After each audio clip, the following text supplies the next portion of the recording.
welcome in everybody. If you're on the East Coast, West Coast, or around the world, this is Coast to Coast. We got the Philly sports guy, stat guy. How's it going, guys? Well, I am just playing Storm Tracker. There is a hurricane on the way to Tampa, and it just so happens that we're supposed to meet right at the same time. Perfect. A collision course of fun. That's right. That's right. Here I am rocking in a hurricane. I mean, provided you get down there, that's going to be a good game. It should be a good game. I'm interested to see. I mean, obviously, there's a little bit of payback from last year, the playoff loss. I don't know that that was really Tampa's doing or our undoing, really. Yeah. But it is going to be a little bit of payback in that regard. And we'll see if Baker is really cooking better this year.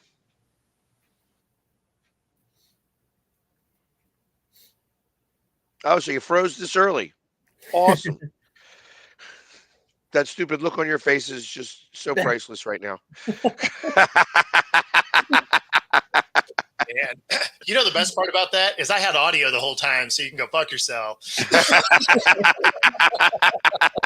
I actually thought I froze for a second, then he said you, so I'm like, oh, then it's not me. No, because I can see, because I saw you look up. I was like, hold on, is it me that froze?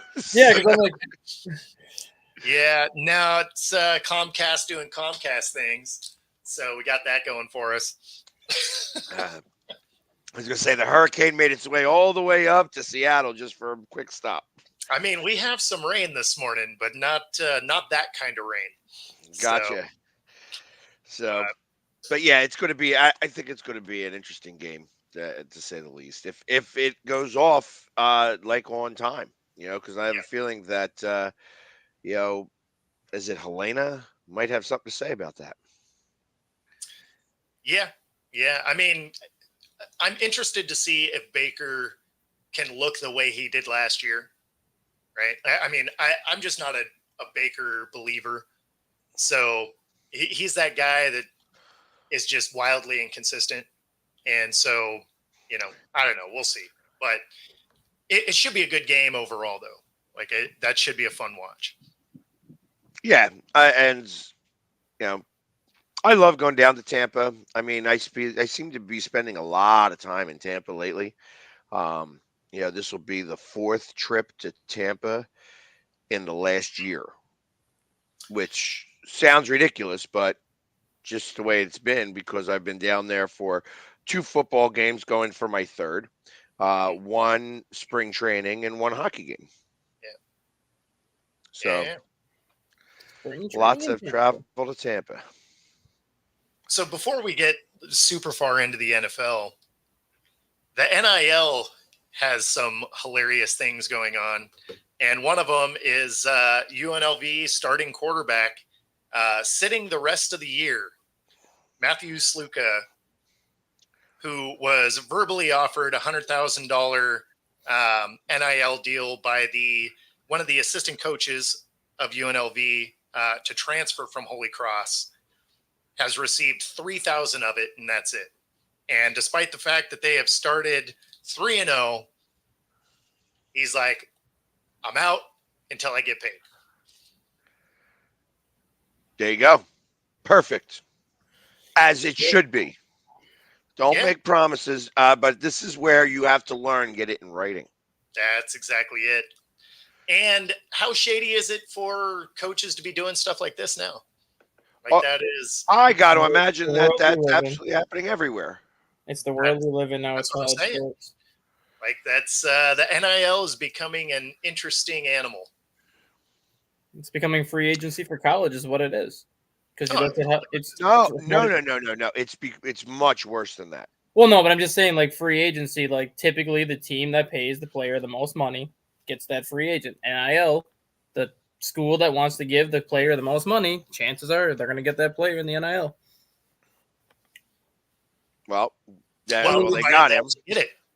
Well, did you see the thing with Ohio State yesterday? Or not yesterday, but last weekend? No, huh? So Ohio State's starting 11 that they had on the football field last Saturday has a combined $25 million in NIL money, which is over $1 million per player that was starting that game. Nice. So then you take into account all the players that weren't playing. How much money did Ohio State actually shove out in the NIL this year? Yeah. That's why I think there needs to be some sort of a cap on how much NIL money each school gets, because basically those players that are at Ohio State right now are making more than some rookies in the NFL because they're getting paid over $1 million right now to play at Ohio State.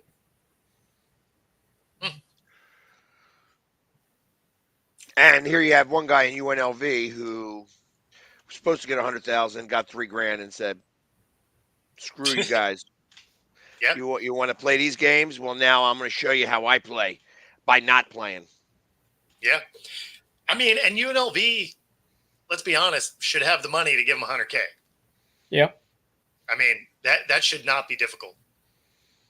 Right, because I'm sure that $3,000 is gone. Oh, no question. Probably took it to the casino. I mean, Probably not old enough. yeah, exactly. But I mean, not even just that, but I mean, you know, if you're paying for places to live and to do things and stuff, $3,000 doesn't last very long. Not Certainly even. there. Not in Vegas. Exactly.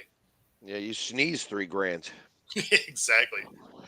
I'm all for the player here.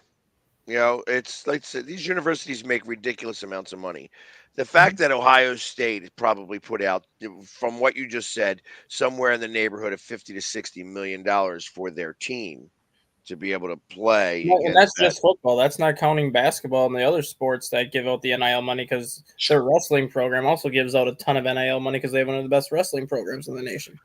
Yeah, but they still can't beat Penn State. Well, yeah, I know that, but just their Ohio State's probably easily have dished out probably over 100K or $100 million in NIL money this year. It's $60 million just from football alone. Crazy. Well, they better win. They come in second every year. Yep. Or third or fourth, depending on how they do in the college football playoff. Exactly. Oh, I was talking about wrestling. Wrestling, they come in second every year to Penn Yep. State.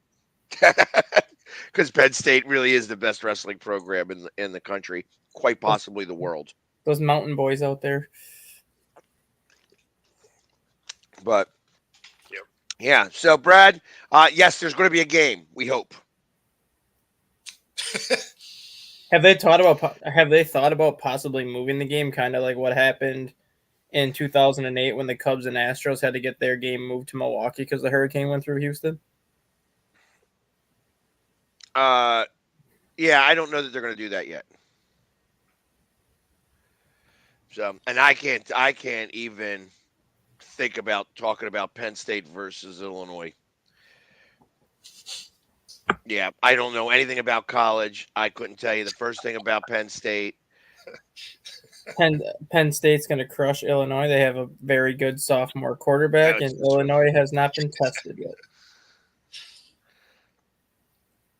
So, All yeah, right. Well, we might as well get into some baseball.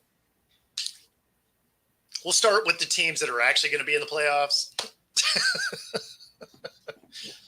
And my Mariners basically guaranteed they won't. yeah, that loss was a killer last night. Yep. Especially because it was that loss and then the Royals winning. Yep. And the Royals tried really hard to lose too. Yes, they did. They tried really hard and still wound up with the win. But there is a 2:00 game today, so you might be able to change your fate there in Houston. Yeah, I mean, they almost have to win out at this point. Correct. I agree. They actually, and they should. You guys are at home, right, for the last three? Yes. Yeah. So Oakland closes today. That Oakland Stadium, it closes up today. This is Yep. the last game in Yep. Oakland. Quite possibly till next year. Because from what I was told, there is no Sacramento deal yet. No, there's not. And there's no Vegas spot for them to play. Nope. Yeah, no, there's Yeah, I would love it if they had to go back and play in Oakland again. That won't happen. Where else they're going to go? I mean, they have a deal to use the Sacramento River Cats Stadium next year, which is the minor league park. But And then if But- they the problem is that they have to change that field to turf Yep. to be able to withstand that. So already Sacramento is probably one of the hottest parts of California. Mhm. So moving that to a turf field would change the temperature there. That means it's going to be about 115 to 120 degrees on the field Yep. during those games. The MLBPA ain't going to allow that. No, I know. And then if they do not get a Vegas stadium done, I think they just ultimately make the move to Montreal. Because they're not going to go Yeah. back. They're not going to go back to Oakland. Montreal's been trying so hard to get that team back. They've already been. Yeah, the problem is they're in the West. They can't change that. They could. They would just move somebody from the. They would just move somebody from the East over to the West. No way are they doing that. No way are they doing that. Because the only team that theoretically makes sense would be St. Louis. To go to the West. Yeah. But now you're talking AL and NL. Mhm. That's too much of a mess. Yeah, but I mean, they're Vegas. I don't see it possible how they go back to Oakland after all this. After how they just kind of upped. I mean, the owners treated that team like shit for how long now? Like it was only Well, a not matter. only that, I mean, did you hear him say that he tried to keep the team there and Yeah, all this other stuff? Yeah. And then when they try to get interviews, like, oh, we still can't get an interview with him because he only does interviews when he needs money from taxpayers. Because if In fact, he really I wanted to keep that, have a great soundbite from that. Perfect. because if he really wanted to keep that team there, he would have done whatever he needed to do to get a new stadium. He would have done whatever he needed to do to remodel that stadium to keep it basically MLB standards. And the fact that he just let that stadium continue to deteriorate, he had no intention of keeping that team there a long time. So it was only a matter until they packed up and left. Yeah, I'll see if I can get it to come up. Having some Comcast issues this morning, in case it wasn't obvious. Oh, hold on. The look up. Yeah, exactly. did do that.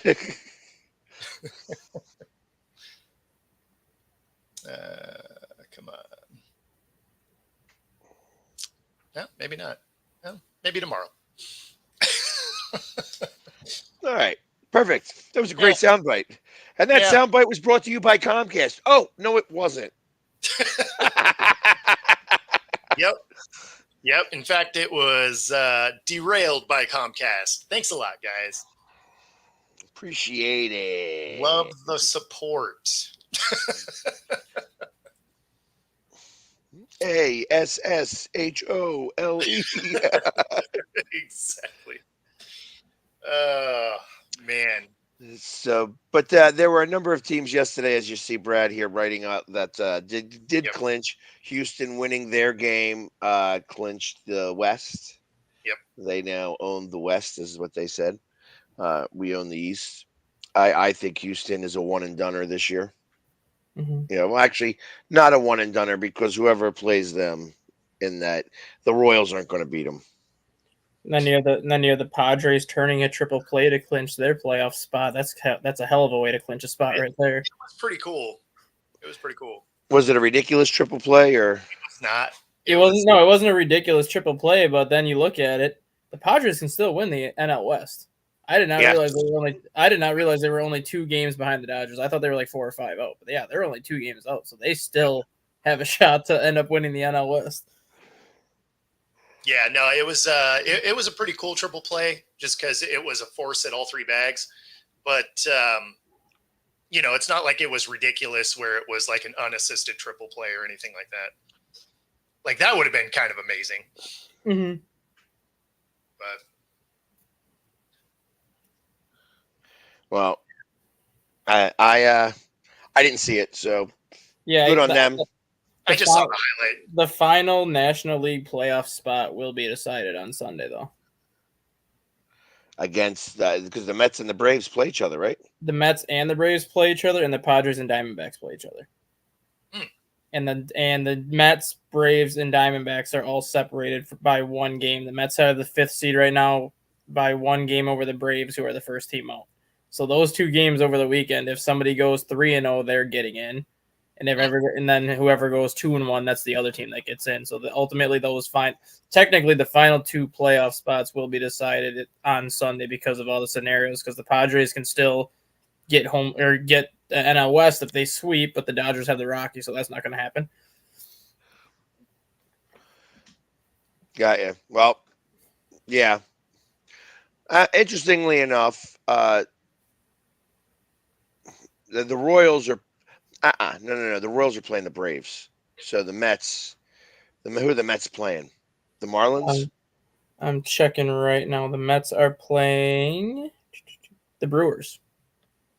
So I mean that NL is going to go, that the whole seeding in the NL is going to come down to Sunday, because the Brewers are locked in the 3 seed, obviously, because the rest of their division sucks. But that 4 through 6 seed is all going to be decided on Sunday with those matchups, because the Royals are battling for their playoff life on the other side. Then you have Arizona, who's fading, that's got to basically play like their season's on the line. The Padres have to play like they want the NL West. Like, all those playoff spots are going to be decided on Sunday. That's why that's probably going to be one of the better baseball days that we've seen in a while. And everyone says how like baseball playoffs are so much more elevated than a lot of the other like playoff series. You're going to start to see that, I think, on Sunday, when you have so much meaning behind a lot of these games all weekend. You know, this is funny because, Brad, they've been banged up all year and they've managed to be in this spot. So, I mean, I wouldn't rule them out. Well, they were like, they made up, I think, 4 games of the last 10 games. So I think the Braves are like 8-2 in their last 10 just because they've gotten on a hot stretch. That's what I mean. It's not like them being banged up is new. They've been banged up all year. And that's all it takes this time of the year, is to have one team get on a hot stretch like Arizona did last year. Arizona got on a 2-week hot stretch at the end of the year where they went 10-4 their final 14 games and got in. Literally, that's all it takes at this point of the season if you're within striking distance. Yeah, so the Mets and the Braves actually play tonight and tomorrow. Yep. And that's what. And then after that, you have the Mets and Brewers, and then the Braves and Royals, and Padres and Diamondbacks. Like, those 3 series are going to determine what 3 playoff teams get in and how they are seeded. Oh, and the Dodgers have the Rockies. So yeah, that's why I said the Dodgers are going to win the NL West, because they have the Rockies. Yeah, and they're going to get the number 1 seed. So. All right, I think right now that the Dodgers won last night, I think. I'm pretty sure. No, they lost. The Dodgers lost to the Padres last night in the triple play. Oh, that's right. Oh, well, that actually helps. Because, I mean, the Dodgers have 2 more with the Padres yet, so if the Padres end up winning the next 2, they're both tied heading into that final series. Well, if that was the case, then and you guys had your hangover game last night from celebrating, so you kind of knew that was going to happen anyways when you elected. No doubt in my mind. I went to that game and was out in the 3rd inning. You started Tanner Banks. When you started Tanner Banks and went from Tanner Banks to Taijuan Walker, everyone's like, "Yep, well, this is the hangover game," where they literally just showed up because they had to. They did, and yeah, I heard some stuff. They were partying very hard the night before. But if you're the Brewers right now, how much do you hate the situation you're in right now? Because yes, the Brewers have had a good season and probably a lot better than what people thought they would have. But being that they're locked into that 3 seed, they're either going to probably get the Padres or the Braves in that first round matchup. Those are 2 teams you don't want to see in the playoffs. I think I'd be more comfortable seeing the Braves. Braves, I think, were 3-1 at Miller Park, though.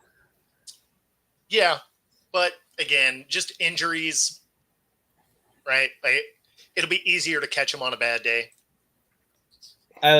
Just the whole playoff experience. So I think I would take my chance with the Padres over the Braves.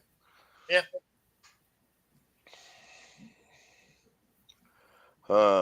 So it's going to be interesting for everybody watching who is traveling with me to Tampa. The flight is still going, and we're still going, and we're figuring out where we're going to stay because the hotel we're supposed to stay at is going to be closed till Friday. Oh, because we can't get another flight out because there ain't no other flights out. So we'll have to see how they're going to do all this. This is going to be a fun trip, I could tell. Well, the flight will be fun anyway. Hey, it'll be a lot of Eagles fans on their way to Tampa. I mean, that's a bonus. It's always kind of fun when you're on an airplane, though.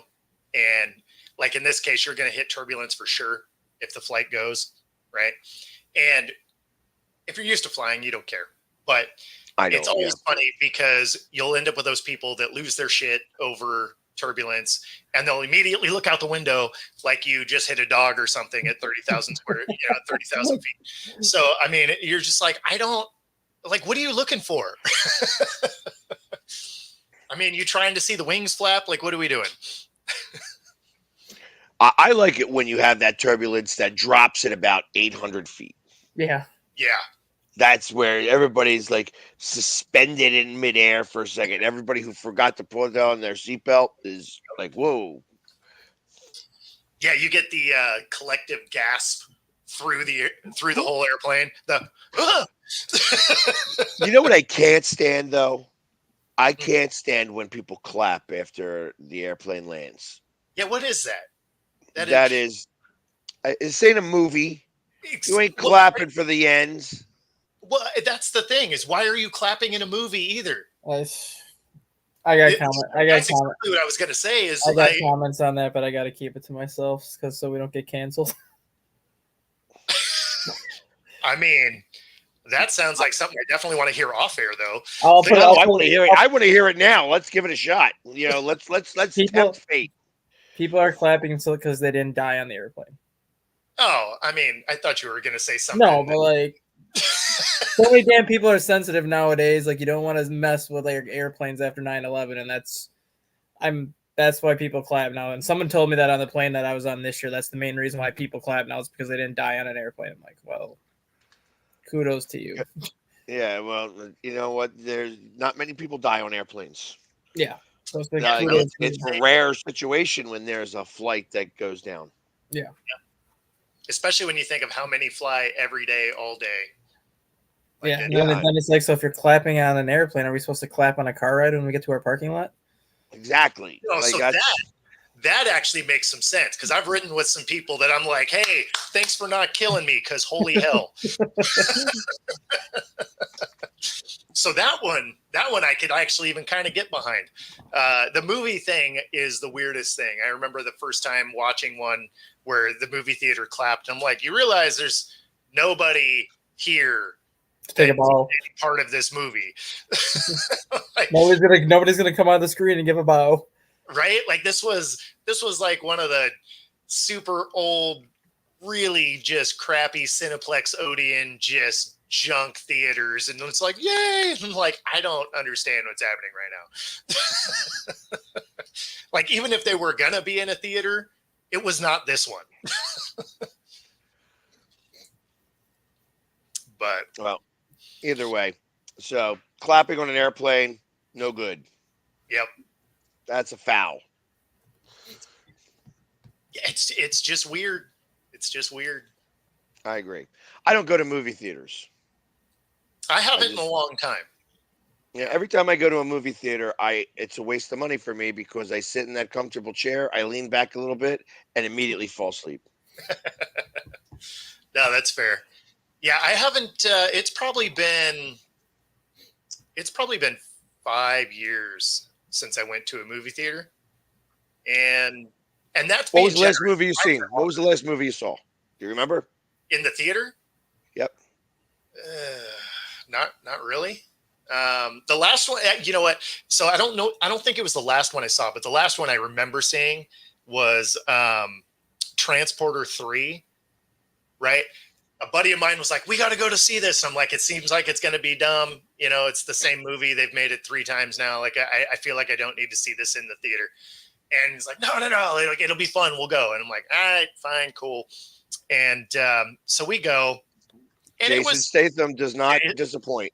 Right. Well, I mean, you know, but it's the exact same movie every time, right? Yeah. And every time. And it doesn't even matter what the name of the movie is. If he's in it, it's the same movie every time. So Right. we're watching this movie, and I was like, okay, this is entertaining. It's cool, whatever. And then there's a spot in this movie that stuck out where I immediately was like, yeah, I can go home now. Like, this is stupid. Right. And it was, he's driving the car. He's got a bomb underneath it. Right. Now there's a ton of ways that you could have like scraped this thing off the car. Right. But instead he jumps the car and flips it in the air and catches the bomb on a hook of a crane to land. And I was like, yeah, it's fucking stupid. like, I mean, No chance that he did that at all. zero days ever does that actually work. It was like, I think it was one of the other ones. He drives his Audi through the brick wall of a parking garage. And, those walls are like this thick, so cars can't drive through them. I'm just like, come on, guys. Like, let's pretend physics exists a little bit. Like bending it a bit, I'm with. But, like, that car would have been a wrap. Smash. It would have been smash. Yes, done. He'd have probably died in it. Dang, you're the exact opposite of me, because like the only movie that I ever go to see in theaters is the Fast and Furious franchise. So it's funny because I was going to start to talk about that for a minute because every time I go over to my father's place and he watches AMC religiously, it's always a Fast and Furious that's on. And I think yesterday it was like maybe 5. The bank heist. No, not the bank heist. Okay, it was the train heist. Oh yeah, where they're same. getting the off the train and they lock onto the car. They cut open the train. They're driving around the same. With the plasma Get the cutter. fuck out of here! With the plasma cutter, get the 4GT on the little drop down thing and put it in reverse and pin it. And then he drives out of there, and then they jump on the car, and then they fly it out over into the river, and amazingly are able to get out of the car. They're able to jump out of the car and live. Amazing how that works. I think the next one that they have slated is Fast and Furious versus Marvel. Like, it's gonna happen in space. They've already been in space. I know. Yeah, They've already been in space. Yeah. You jump the shark when you go into space driving. There's two of those left, and then they are done. All right. Yeah, they should have been done a while ago. Well, if Paul Walker wouldn't have died, they would have been done. Yeah, well, yeah. Because he said he wanted to run that franchise till 10. Okay. But then 10 ended up being too long of a movie, so they had to make it into 2 parts, which is what number 11 is going to be. And then number 12, Vin Diesel, is supposed to die, which is how the franchise is supposed to end. I mean, it's about time because like, there's so many things they did that they all would have been dead. Well, I don't watch the movie necessarily for like the actions of the storyline, even though the last 6 have followed the same story versus like how 4 ended is how 5 started, how 5 ended is how 6 started. So just so I'm getting what you're throwing down here, you don't watch movies for the action or the storyline. No, I do, but like I watch Fast and Furious for the action portion of it, not necessarily like the storyline. How like number 5 ends and that's how number 6 starts, and then how number 6 ends, that's how number 7 starts. I started watching them because of the cast that they put together. Like you have Dwayne Johnson, you had like all these good actors that have done like movies that were really good on their own. But when you got this group of actors together, they actually made a really good cast. And they all kind of vibe really well together during these movies because they all bring something different to the table. Like The Rock and Vin Diesel are kind of like the same type of actor. Then you have the comedic side of Ludacris and Tyrese, and then Paul Walker's kind of like the do everything type of actor in the franchise. They all kind of fit well together. Yeah, it's the Expendables that just went on too long. Kind of. Man, Jason Although Statham, when it Statham goes to driving movies, though, I think Gone in 60 Seconds beats them. Yeah. Oh, no question. Like the Fast and the Furious, and even Tokyo Drift was kind of cool. No, they were entertaining. No question. but Gone in 60 Seconds. I mean, I'm a Nicolas Cage fan, so that's a little different. Yeah. I love the cast from there, and I love when they bring like the old guys in to kind of, you know, it just kind of cracks me up when it's you got, all them guys on there, and it's just there's a good group of actors all in one spot. So I did dig that. It was Ocean's 11 as a car heist. you know, Kind of. you know. Not really. Not different. A little bit different storyline. Save the No. brother type thing. Got to Yeah. save the brother. Not protect the friend, which was Ocean's 13. Yeah. Ocean's 11 actually had it. See, the problem I have with Ocean's 11 is that Brad Pitt carries the whole movie, but George Clooney is the star, and I'm not a fan of George Clooney like that because, like, he's not Frank Sinatra. Okay. You know what I mean? Like Sure. Frank Sinatra can carry a movie like that, and that's what originally was for Ocean's 11. The Yeah. original Ocean's 11. Yeah. Just like now, if they remade the movie The Dirty Dozen, Sure. I don't know if you guys ever seen that movie, but that was amazing. I mean, they had Telly Savalas, they had Charles Bronson. It was like a monster cast there for The Dirty Dozen, which was amazing. They can't remake that now with the right 12. There's no way that they could do that. Sure. It can't be remade. There's in that quite a regard. few movies that have been remade that you're like, as soon as you see the trailer for it, you're just like, you guys are messing up. Like the original was good enough. Like it was. Beetlejuice 2 is that. I love Keaton, but I can't. I don't think that this is going to be a good movie at all. It's not bad. It's a lot better. It's not as good as the original, obviously, because that original was really good, but it's a lot better than what I thought it was going to be. Well, and I love that Keaton became a bad guy Mhm. in Marvel. Like I think that he actually works as a better bad guy than a good guy, for Batman. But the last movie I saw, I liked him as Batman, though. he was a great Batman, but now he's too old. Because I heard he's supposed to go back to Batman again. I'm like, I don't know if I like that. Yeah. I like. He was really good as the one in Spider-Man. I always forget his character, but when he was the bad guy, that's the bad guy. Like where he was, he had the equipment to be able to fly and shit like that, and was stealing stuff left and right. They're supposed to remake Jerry Maguire, but it's supposed to be more so geared around Scott Boras and just how contracts have changed in baseball. So I feel about that.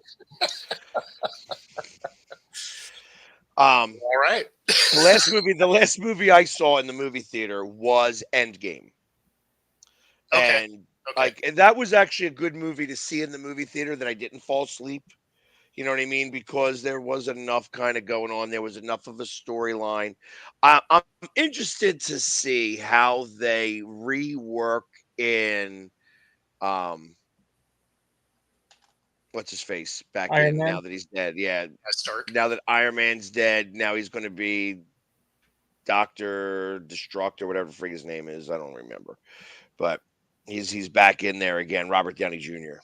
Yeah. See, those are the movies that I like to see at the theater. Like epic action films, especially if it's a franchise like Star Wars or, the Marvel movies, stuff like that, because there is Dr. Doom. Thank you, Frankie. There we go. Because then there's not like basic physics that it has to adhere to. You go into it with this is a comic book or whatever, right? Whereas when it's like, things that are based on driving, it's like, okay, well, I mean, this car doesn't have a rocket in it. So like, it's not going to fly for, 3 miles and then land and be fine. Like, there's like some basic physics that you're just like, I mean, come on. When it's comic book, you're like, yeah, okay. I mean, like there's otherworldly things that are carrying this. So, you're like, okay, this works. That's kind of like, so, I mean, I am also a really big fan of Keanu Reeves. Sure. And so when he did an interview one time, he said what movie they asked him what movie would he like to actually do a sequel of. Obviously, he's been in 4 Matrix, he's been in 4 John Wicks. Yep. And if you take the Matrix and John Wick and kind of combine them, that's what the life is like with the blue pill in comparison to the red pill. Like Yeah. that's kind of awesome how that works out like that. Yep. Because it is the same movie, just different, obviously. But Constantine was the one Oh, movie yeah. he Classic wished that there Doug was the movie. second one. Great movie, and I Great. like that universe. Like Yes. that universe is a good one.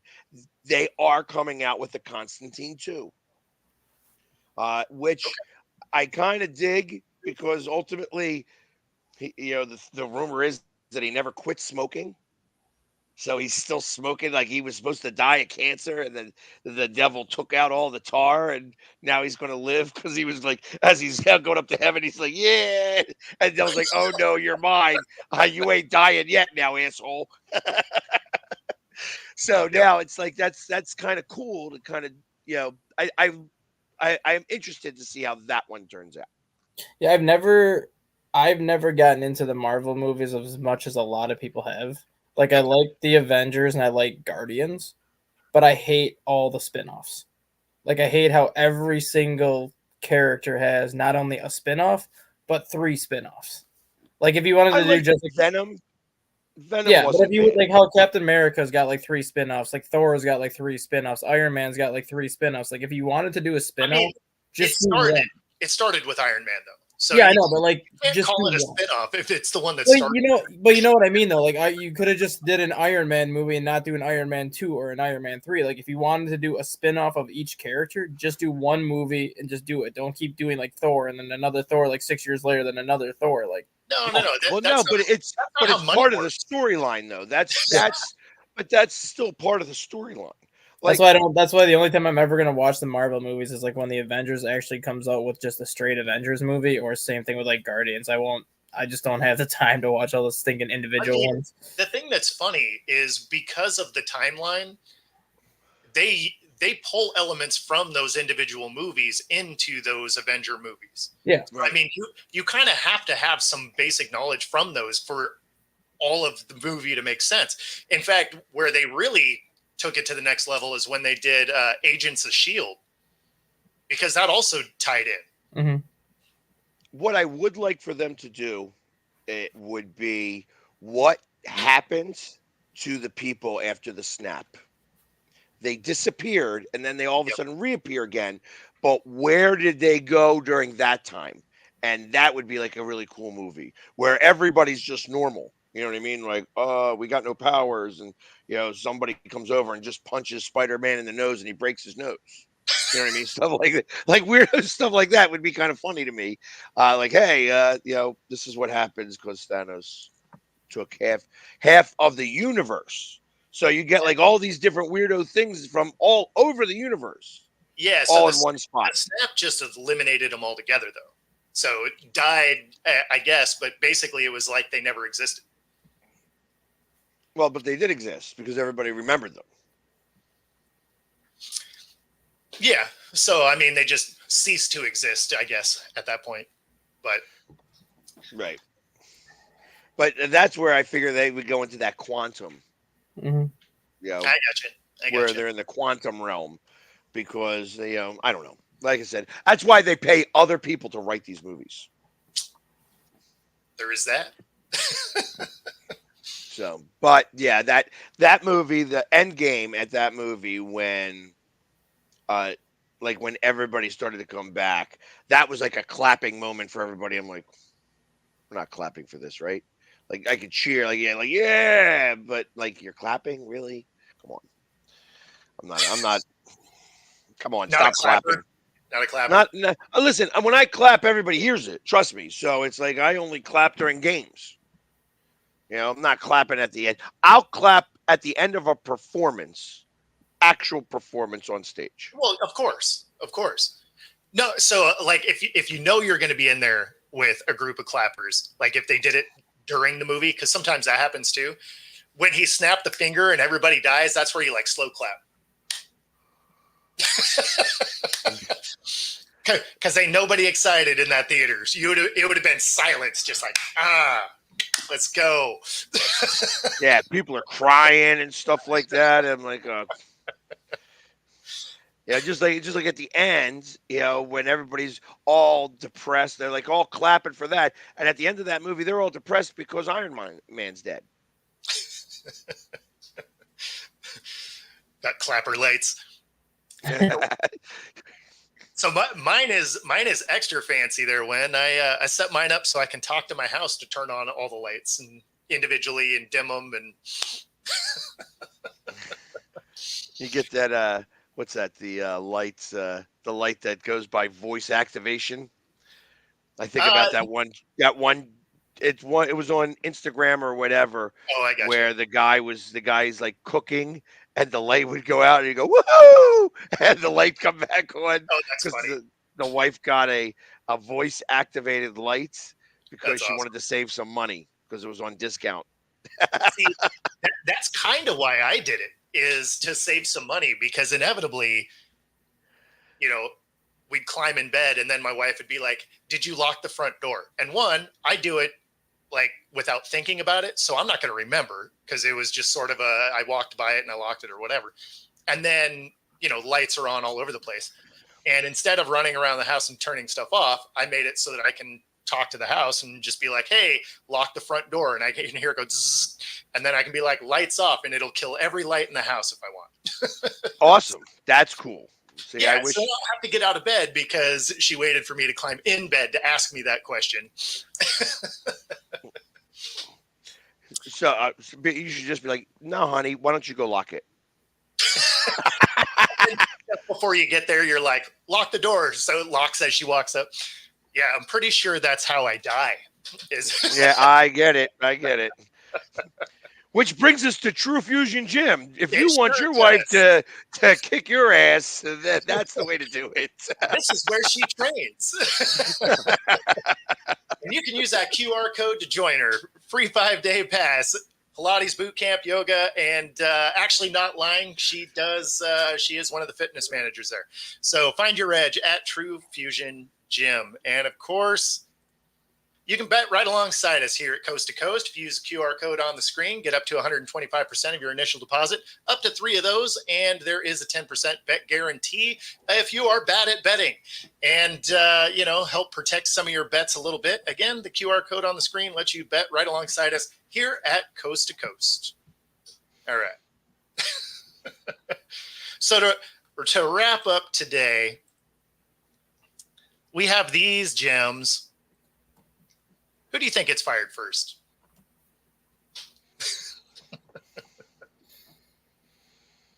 Wow. Doug Peterson. The way that the Jags are playing, you might be right. Especially because I think McCarthy lives through the season regardless. Well, that's the main reason why I would take McCarthy and Matt Eberflus off this list is the Bears have never fired a coach midseason. And he's in the last year of his deal anyway. He's got one more yet. He's on a 4-year deal. He's on a 4-year. I thought this was the last one. No, he's on a 4-year deal. But the Bears have never fired a coach mid-season, and I don't see a scenario where they do that just because that's not how the McCaskies operate. They don't like paying multiple coaches as it is, so he makes it through regardless. And I think the same thing with McCarthy. I think Jerry Jones just holds on to him for the year and then gets rid of him.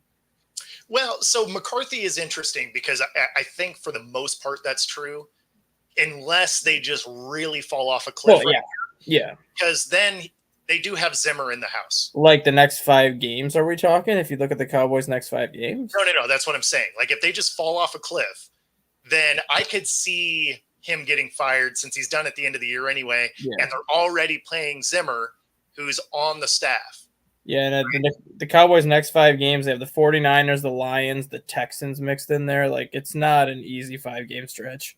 No, for sure. And if they come out of that with a losing record, not overall, I mean just during that stretch, I think there's a real shot that they could move on. If he's 500 through that, then, they probably ride this thing out. But if he, during that stretch, wins 1 game or somehow goes winless, I could see them swapping over to Zimmer. And I think Stefanski will be safe just because Nick Chubb is not playing. I think Stefanski is the safest of this Just group. because having Nick Chubb takes a lot of the pressure off of Deshaun Watson, and you don't need Watson to go out there and try to beat teams then when Nick Chubb is there. Now, if Chubb comes back and Cleveland still struggles, then I would have his seat being a little warmer than what it is now. But I would say out of this list, Doug Peterson is probably the most likely to get fired, especially when you look at how bad Jacksonville looked on Monday. Yeah, again, I'm not worried about Stefanski getting fired here. I think there will really be a big deal if this video that is coming to the NFL this week is as damning as they've tried to make it sound. Oh, with Deshaun Watson? Yeah. Well, And then his job is definitely safe. that's what I mean, right? Doug What's Peterson the on matter? the other What hand, happened with Deshaun Watson? Deshaun Watson's got another 10 accusations for more stuff that he's done, and there's actually video of 3 of the accusations. So Current. that's the current. Yeah, new New ones after he got caught the first time. There's 10 more accusations that have been added to his name, and 3 of the 10 accusers say they have video that they've sent to the NFL. That would give Cleveland the biggest friggin' pass of their lives. There's no question, because That's why the detrimental to the team thing, they get to void his contract. That's why Stefanski, I think, is the safest on this list, because he's had to go through so much shit with Deshaun Watson the last 3 years that this would just be icing on the cake. This would be, well, you're gone. Your contract's gone. We got to go with Jameis Winston the rest of the way like that. It gives Stefanski the easiest out to just be safe just because of all the shit he's had to go through. Well, and the thing is Yeah, at the but same so time out there before you say that. Why isn't he in control of his players?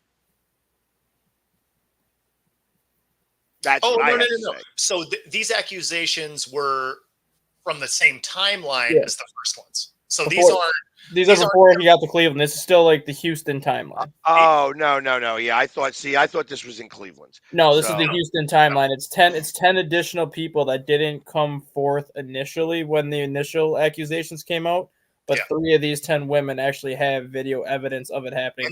And they're supposed to meet with the league this week. There's tomorrow, actually. Oh, okay, tomorrow. Yeah, I knew it was sometime before the end of the week. Yep.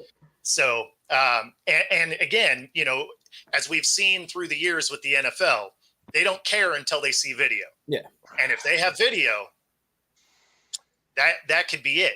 And of course, the way that the Browns wrote their contract with Deshaun is they conceded the ones that were already there, but there's some exclusions about new ones, which now there are.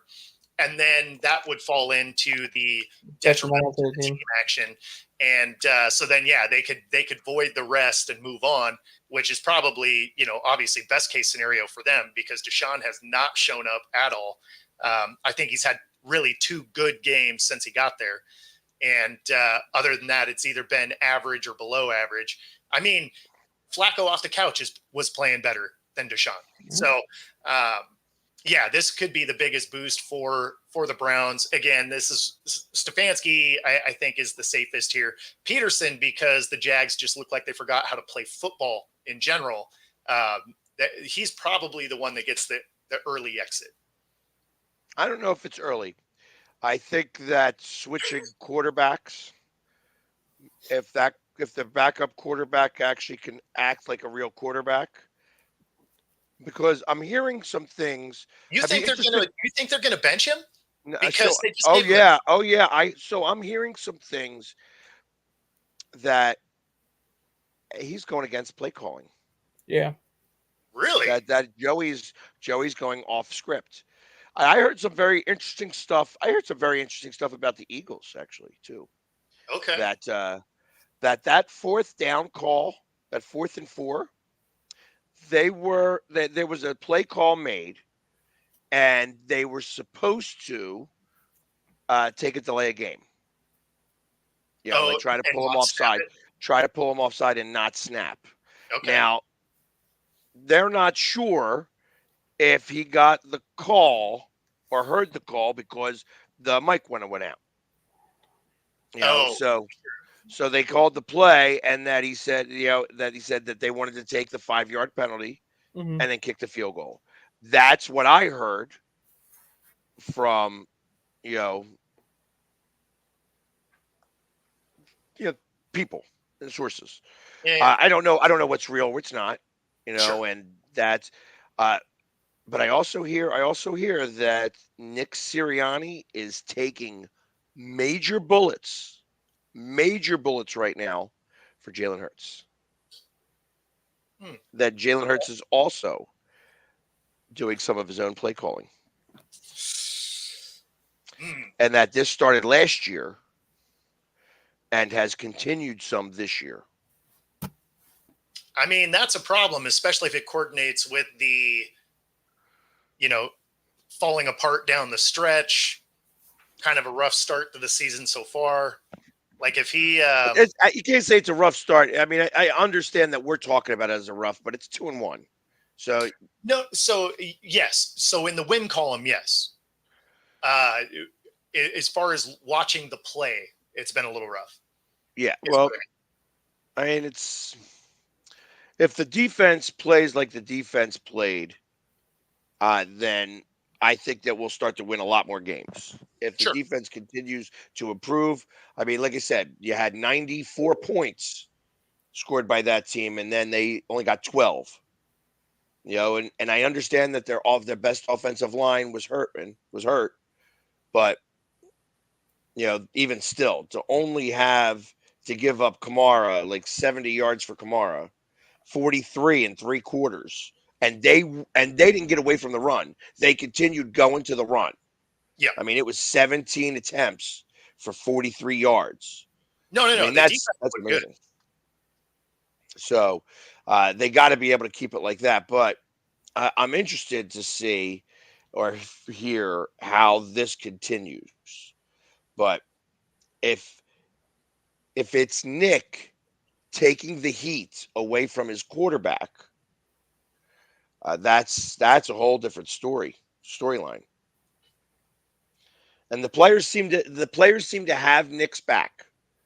Dallas Goddard said it on I guess what's his face's show, Pat McAfee's. It's Oh, like okay. we love Nick, and he's the same guy. He's every day, and he took the shot. He said it's himself in the press conference. When we go for it on a 4th and 4 and we don't make it, that's 100% on me. Now, if that wasn't the call, and he's saying it's 100% on him, that's a big bullet to take. No doubt. So This, yeah, I just saw that. That's a bummer. That's a that bummer. is a bummer. That'd be a big loss for them. Yeah, especially with they got Dallas. No, the Dallas is going to play in the Giants this week, but there was a good game in the 49. Like the Cardinals are playing somebody worthwhile. Yeah, who do they have this week? Let's see what we got. Let's see. Just because I don't remember offhand. Yeah, and I'm not looking. They have Washington. Yeah, that's why I'm interested to see that game, because obviously Washington has gone 2 weeks without punting. Yeah. Like that's significant a little bit. And we got the game of the week on Monday night too. Which one? There's 2 games. The one, Is there the games Dolphins on Monday night again. The Dolphins and Titans. That game might be all punts. Maybe a touchdown or a field goal here and there. That game might be all punts. That'll be the game of the week because it'll be hot trash for prime time. Shit. But yeah, the other game, the Hawks and the Lions. Seahawks and Lions are the later one on Monday. Yeah, that'll be a good game. Yeah. No, it won't. Okay. The Lions will crush the Seahawks. I'm sorry. I mean, the Lions struggle with the Seahawks in general. In Seattle. No, even in Detroit. Yeah, I think Seattle won like 40-32 last year in Detroit or something like that. It was a. You know what? I guess you're right about that, because it seems like 2 years ago Detroit missed the playoffs by 1 point against Seattle. Yeah. Yep. Exactly. It was 40-39. Yeah, and I remember that game. Detroit. And, there's now, don't get me wrong. I actually think that the Lions probably do get this win. But, Seattle also has the best winning percentage on Monday night for the entire league. So, I mean, there's just like little things that history wise lean towards the Seahawks on the road here. The Lions are, I think, a 4-point favorite, though. I see if it was 5 points, I would then say Seattle. Yeah. There's something about that 5-point spread that says underdog every time. Yeah. I'm sure I've mentioned this before. Yeah. Yeah. No, absolutely. I mean, I think it should be a fun game only because these two teams play each other very well. Historically. Mm-hmm. I'm looking forward to it. And I'm also looking forward to rocking through Tampa tomorrow. Hell yeah. And who are we talking to tomorrow? Connor Noland. He is one of the Cubs' top pitching prospects, and he's, I believe, number 22 overall in their system. He's coming off of a breakout season this year that got him all the way up to AAA. Sweet. Well, he went from single to triple. He was in the high A to start the year, so the higher level of single A, and then within 2 starts, he was in double A, and then he finished in triple A, ended up going, I think, 12-4 or 12-5 for the year. Got ya. Nice. Sweet. Well, I'm looking forward to it. Hopefully I will not be in the air and I could ask some questions. Absolutely. And that gets us to the top of the show. If you're watching on YouTube, be sure to like and subscribe. Helps us bring our stuff to you. If you're watching on Roku, stay tuned for the next hour for the Wednesday wrap up. And of course, tune in tomorrow for our guest. Take it easy, everybody. Let's go. Later.